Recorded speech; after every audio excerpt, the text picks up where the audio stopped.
In the vast scroll of human history, only a few names echo with the thunder of heaven. Among them, one man stood with unmatched boldness, fearless faith, and a life marked by miracles. His name was Elijah. But this story isn't about his death, it's about how he never tasted it. Imagine a man carried away by a chariot of fire, horses blazing, and a whirlwind that tore the skies open. This isn't fantasy. This is scripture. This is divine reality. Today, you will see the prophet Elijah's final journey, a journey that shook the heavens and left the earth in awe.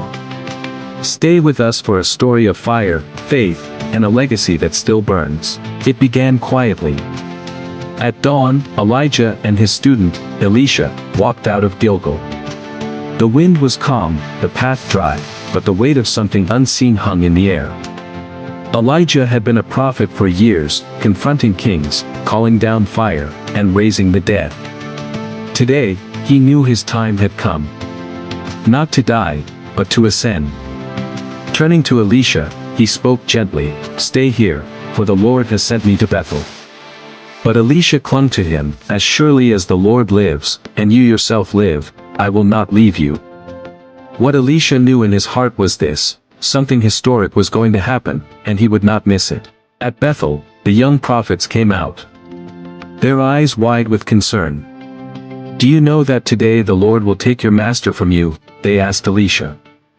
He answered simply, "Yes, I know. Be quiet."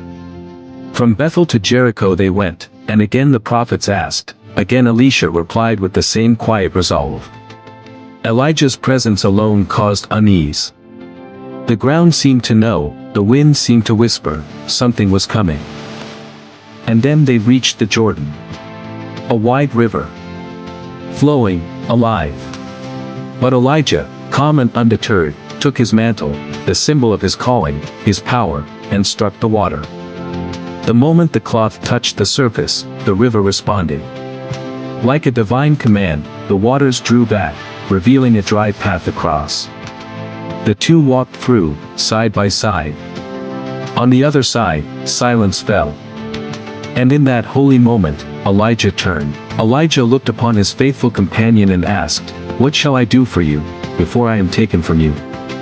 Elisha did not hesitate. "I want a double portion of your spirit," he said. "Not wealth. Not fame. But spiritual power. A desire to continue what Elijah began, and more." Elijah nodded slowly. "You have asked a hard thing. But if you see me when I am taken from you, it shall be so." The world seemed to pause. The wind picked up. Leaves whirled around their feet. Trees bent. The sky grew darker. Then, from the heavens, a rumble unlike any thunder. Fire tore through the sky. Bright. Furious. Alive. A chariot of fire descended, its wheels glowing like the sun, drawn by horses made of flame. It raced across the clouds, thunder in its wake.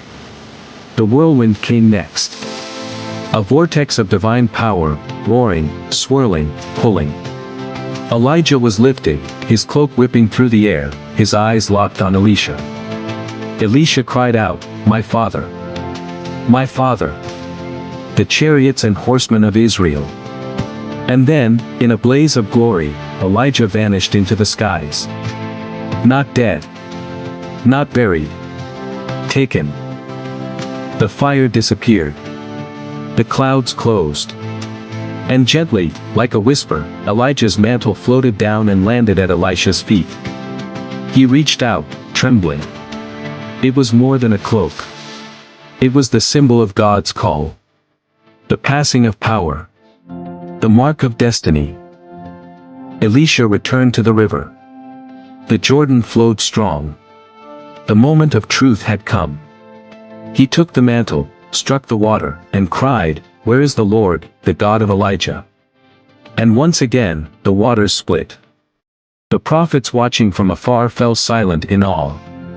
The spirit of Elijah had rested on Elisha. The legacy continued. Elijah was gone, but not forgotten. His departure in fire became a beacon. His story remains a testament that with God, the end is only the beginning.